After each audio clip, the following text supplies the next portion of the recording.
Hi friends, how are you? A very good morning. So today September 4th। चलिए देखते हैं आज क्या था। आपसे पूछ सकते हैं मेंस में भी, आपसे पूछ सकते हैं प्रीलिम्स में भी कि जो प्राइसेस बढ़ रहे हैं एडिबल ऑयल के, वो क्यों बढ़ रहे हैं इतने इंडिया में। देखिए क्यों बढ़ रहे हैं, पहले आप ग्लोबली देखिए क्यों बढ़ रहे हैं। इसके कुछ रीजंस हैं। जो दो मेजर रीजंस हैं जो जिसकी वजह से ग्लोबल प्राइसेस बढ़ रहे हैं वो है, पहला जो मेन रीजन है वो है excessive buying of edible oil by China. आपने देखा होगा स्टील में भी, हर चीज प्रोडक्ट में ये होता है कि जब भी अपनी बाइंग बढ़ा देता है चाइना, उन चीजों के प्राइसेस बढ़ जाते हैं।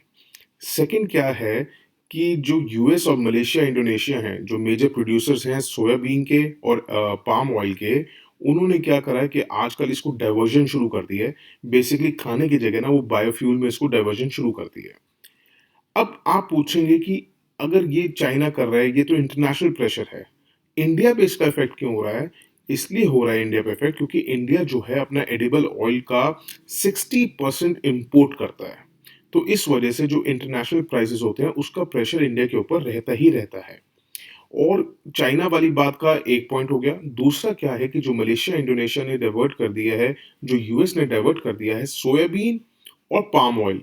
ये दो ऑयल्स ऐसे हैं जो हमारी टोटल ऑयल की डोमेस्टिक कंजम्पशन का 50% हिस्सा रखते हैं।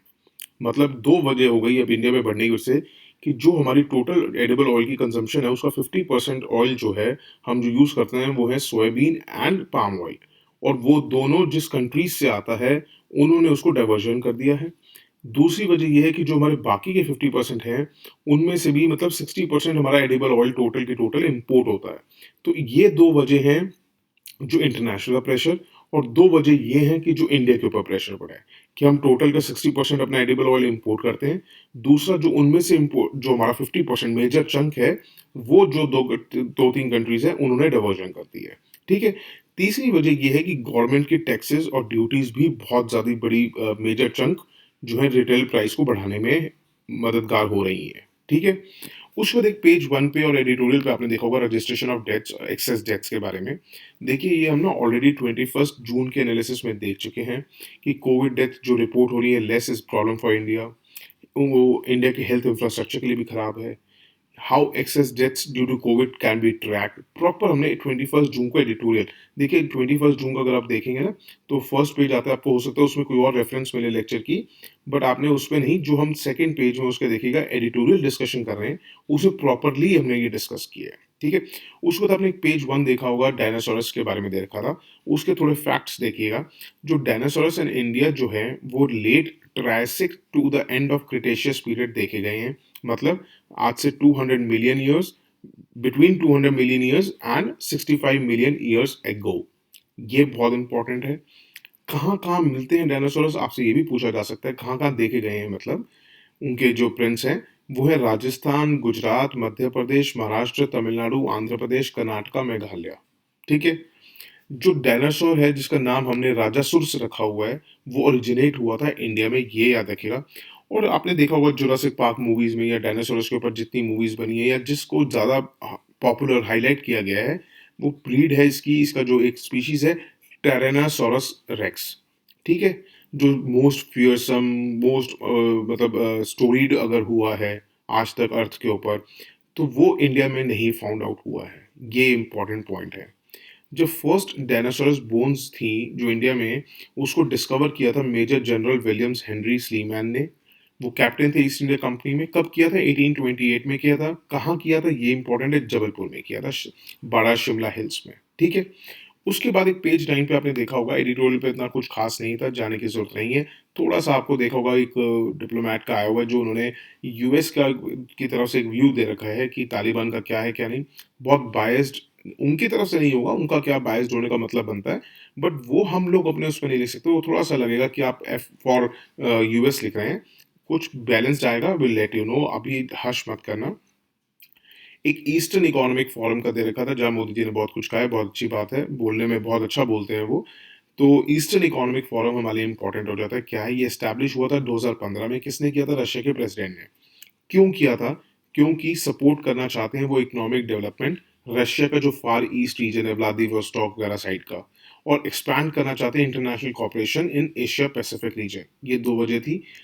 इंडिया का स्पेशल इंटरेस्ट क्या है उसमें? देखिए चलिए इंडिया हम कहते हैं कि हमारे टाइज़ हैं, we stood the test of time और हमारा अच्छा उनके साथ है, हमारे आर्म्स का काम बहुत है, हमारे बहुत हमारे और रिलेशंस हैं।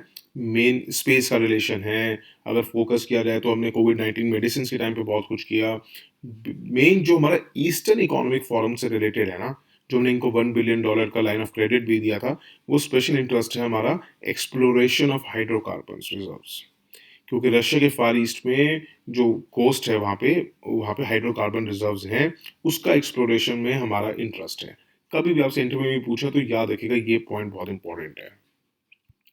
उसमें एक पेज 9 पे था defence technology and trade initiative जो उसमें अनमैन्ड एरियल व्हीकल का दे रखा है। एक पर्टिकुलर देखने की जरूरत नहीं है, हमें पता होना चाहिए डिफेंस टेक्नोलॉजी डीटीटीआई क्या है बेसिकली। ये बिटवीन यूएसए एंड इंडिया है। इंपॉर्टेंट क्या है किसके बीच में? यूएसए और इंडिया के बीच में। कब लॉन्च हुआ था? 2012 में।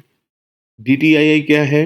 बेसिकली जॉइंट वर्किंग ग्रुप्स बनते हैं इसमें land, naval, air and aircraft carrier technologies पे जो म्यूचुअली अग्रीड प्रोजेक्ट्स पे फोकस करना है उनका। डीटीटीआई का मेन एम क्या है? बेसिकली इनको चाहिए कि सस्टेन्ड लीडरशिप का फोकस रहे। ये नहीं कि आज एक पॉइंट पे हमने हाँ करा कि हाँ चलो मिलके एक ये चीज़ बनाएंगे, तो उसको हमने आज तो हाँ कर दी, उसके बाद उसको कोई लीडरशिप ही नहीं है, पता ही नहीं चल रहा वो प्रोजेक्ट कहाँ है, ठंडे बस्ते में गया, कहाँ गया। तो सस्टेन्ड लीडरशिप फ़ोकस लाना डीटीटीआई का मेन एम है, ताकि प्रमोट की जा सके कोलैबोरेटिव मिल के आपस में टेक्नोलॉजी एक्सचेंज, अपॉर्च्युनिटीज़ क्रिएट की जा सके ताकि हम को-प्रोड्यूस और को-डेवलप करें future technologies for the military forces of both the Nations. उसके बाद एक पेज 10 पे था। देखिए क्या है कि एनवायरनमेंट में जो जितने भी एनवायरनमेंट वाले हैं ना, उन्होंने कंसर्न अपना एक्सप्रेस किया है कि देखिए जो ब्राह्मणी रिवर है ना ओडिशा में, उसका फ्रेश वाटर जो हम लोग अभी तक जा रहा था भीतरकनिका, उसका काफ़ी मेजर चंक जो है हम डाइवर्ट कर रहे हैं इंडस्ट्रियल यूसेज के लिए, कुछ फ़िल्टर वाटर प्लांट्स लग रहे हैं। तो वो कहते हैं कि मैंग्रोव्स जो हैं हमारे भीतरकनिका में, उसकी वेजिटेशन को डिस्टर्ब कर रहा है। अब क्या है देखिए 2 वजह हैं। एक तो भीतरकनिका हम ऑलरेडी पूरा डिटेल में भीतरकनिका का देख चुके हैं, आई थिंक 7th मार्च को देखा था। तो ये एक नोटिफाइड रामसर वेटलैंड है। यहाँ पे 62 टाइप्स ऑफ मैंग्रोव स्पीशीज़ हैं। दूसरा वहाँ पे साल्ट वाटर क्रोकोडाइल्स देखी जाती हैं भीतरकनिका के मैंग्रोव फॉरेस्ट में। अब उन दोनों को खतरा है क्यों? क्योंकि देखिए रिवर्स में आपको पता है फ्रेश वाटर होता है। अब वो कह रहे हैं कि ब्राह्मणी रिवर का फ्रेश वाटर जो है काफ़ी डाइवर्ट किया जा रहा है, तो उससे क्या होगा कि फ्रेश वाटर वहाँ पे कम पहुँचेगा। बट आपको पता है कि जो मैंग्रोव्स हैं वो तो ग्रो, आप तो कहेंगे सर मैंग्रोव्स तो सॉल्ट वाटर में ग्रो होते हैं। बिल्कुल सॉल्ट वाटर में ग्रो होते हैं, फ्रेश वाटर में नहीं होते, ये आपकी बहुत बहुत ज़रूरी है, ये याद रखिएगा पॉइंट। मगर क्या है कि जो मैंग्रोव्स हैं they grow in brackish water. Brackish water जो होता है ना, वो फ्रेश वाटर से सलाइन होता है, बट जो सॉल्टी मतलब जो हमारा सी का पानी होता है ना, सी का जो वाटर होता है, वो बहुत ज़्यादा सलाइन होता है। तो उससे कम सलाइन होता है बट फ्रेश वाटर से ज़्यादा सलाइन होता है, ठीक है? तो अब क्या है हमें दोनों का कॉम्बिनेशन चाहिए। अब क्या है कि वहाँ पे सी वाटर तो आ ही रहा है। अब अगर हम वहाँ पे फ्रेश वाटर की सप्लाई कम कर देंगे तो वहाँ का वाटर ज़्यादा सलाइन हो जाएगा। ज़्यादा सलाइन होने की वज़ह से क्या होगा मैंग्रोव्स के लिए हार्मफुल होगा। दूसरा जो वहाँ पे क्या नाम है अपने सॉल्ट वाटर क्रोकोडाइल्स हैं, उनके लिए भी खतरा पैदा हो जाएगा तो वो क्या है अपस्ट्रीम्स आने लग जाएँगे तो वहाँ से लोगों के लिए खतरा पैदा हो जाएगा। ये इम्पोर्टेंट है। वहाँ पे 2 रिवर्स का पानी जाता है बेसिकली ब्राह्मणी रिवर का और खरस्रोता रिवर का, ठीक है? जो वहाँ के सैलिनिटी लेवल को चेक में रखते हैं।